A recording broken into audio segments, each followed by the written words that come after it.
morning, everyone. This is Tony from Her Homestead Skills. Welcome to my channel. So today, I guess I want to discuss, I don't really care for hypotheticals, what could be, what may be, it's what you see with your own eyes, hear with your own ears. No matter how bad things get, they can always get worse. And no matter how good things get, they can always get better as well. So, try to find a balance in life. Try to find the good. We know that things aren't right. We know that there is poor governance.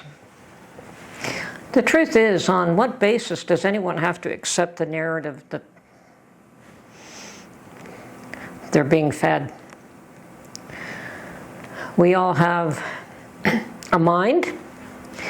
We all can investigate the truth for ourselves. And yes, I understand that sometimes it is hard to weed out fact from fiction. And sometimes you just want to believe because it's easier to want to believe than it is to see fault in others. So what has been definitely apparent is that fear has been used, and fear is a very strong motivator. But it has been used to manipulate the masses, not just in this country, not just in North America, but around the world. And it has worked. It has worked to, they managed to utilize the fear of death in order to clamp down on whole societies and destroy economies and destroy homes and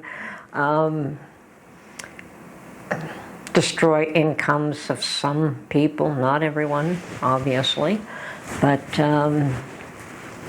and to make people more dependent on the government. And it has worked. It has worked. Okay, so what happens when fear subsides and other things take precedent, like questioning, investigating the events that led up to what caused the fear, whether it's war, whether it's pandemic, whatever that is used in order to manipulate and control people. So you have, it is a progression. Fear does not last forever. A person cannot live under fear forever and ever. Eventually something snaps in them, or they just have, humanity has a way of saying, okay, I'm done with fear. Now I have to rise above it and do something else with my life. And that happens to a lot of them.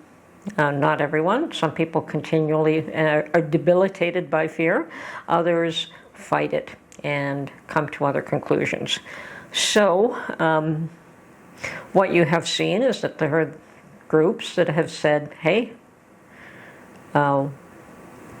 it's time to investigate, it's time to question, it's time to understand why it is that all these things were put in place to supposedly look after our interests. Are they actually looking after our interests, or are they looking after someone else's interests? Is the public being served, or is the public being manipulated and controlled? And to a very large degree, all these things are questioned. And who controls the narrative, and when is it time to prevent that narrative being controlled by a certain group, individual, whoever? And so this is what we're going through right now, from what I can see, is that, well, I think that the truckers were one of the main instigators of saying, hey, enough is enough. Although even prior to that, there were many groups in locally in Ontario. I don't know if there were everywhere else, but Mark and I attended many no more lockdown events. Mark, because he's always curious about everything, and I went along with him, and I can assure you, at first I was a little concerned about not wearing masks and being in a crowd when the whole world was being masked up and told to that you will die if you catch this disease. Now, the many times that we were in huge crowds with no masks, very close, there was no distancing, and certainly a lot of these events were spearheaded by fringe politicians, which is fine. But they did garner quite a following. And I soon learned after attending a couple of these that no, I wasn't dying. I was unmasked in large crowds and no distancing, and although I was a little bit apprehensive the first time or two, I soon learned that there was nothing to be afraid of. And you overcome that fear. So it takes different steps for every other individual. Some of us face it head on. Others, as I said, are debilitated by that concept. So now we know that masks do nothing, which we knew anyway.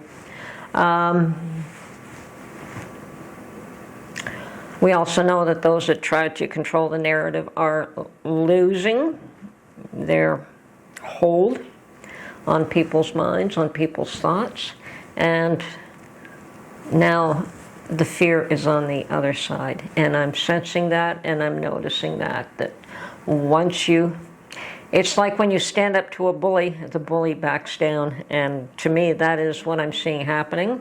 And it's just a matter of standing up to that bully and saying no more.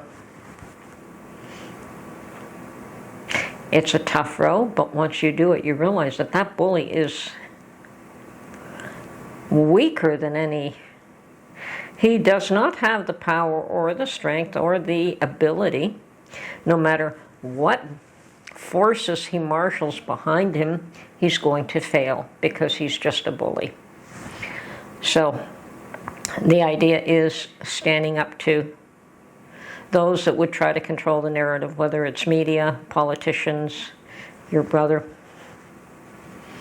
You have the right to have your own thoughts. You have the right to voice your own opinions. I don't believe it has to become violent on anybody's side. There's no need to resort to violence. But, and people could walk away and have their own opinions, and all is fine and dandy. I've seen that in my household. Totally different opinions and totally very strong, verbally expressed opinions, but in the end, everyone walks away and they're still friends, and they'll get together again, and they may have those very strong voiced opinions again the next time. And that's okay too. That's what it should be. And yes, that's been in my household quite a bit. Because we do have friends of differing political voices or viewpoints, and that's okay. There is nothing wrong with that.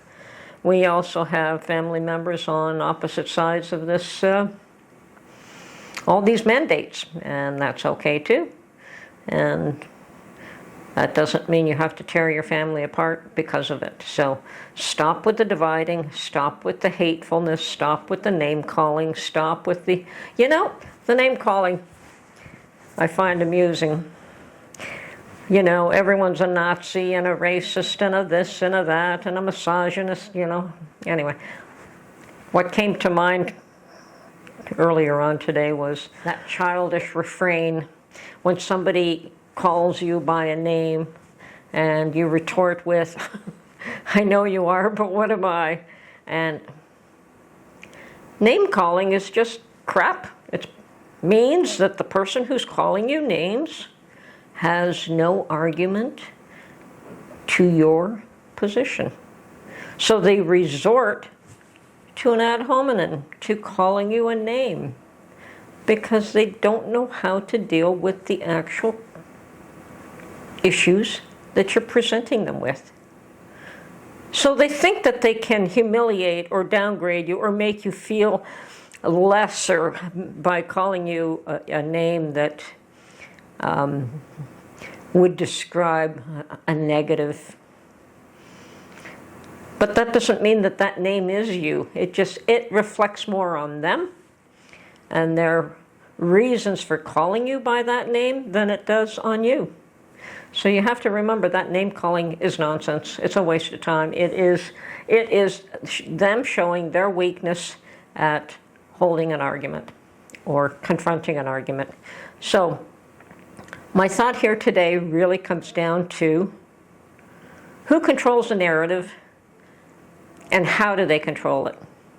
Yeah, they do control it by fear. They control it by name calling. They control it by trying to humiliate. And yes, sometimes they can control the narrative by powers that they have at their disposal. But no one can and no one ever will change what's here. They can't control your thoughts. They can't control your beliefs. And sooner or later, you will express your own thoughts and you will express your own beliefs, and their control of the narrative comes tumbling down. Anyway, these are just a few thoughts that I've been considering lately, and recognizing that the enemy is fear. It is not the individual. It is fear. And control the fear, you control the enemy. Anyway, this is Tony from Her Homestead Skills. Hope you enjoyed this little video, and we will catch you on the next one. Bye for now.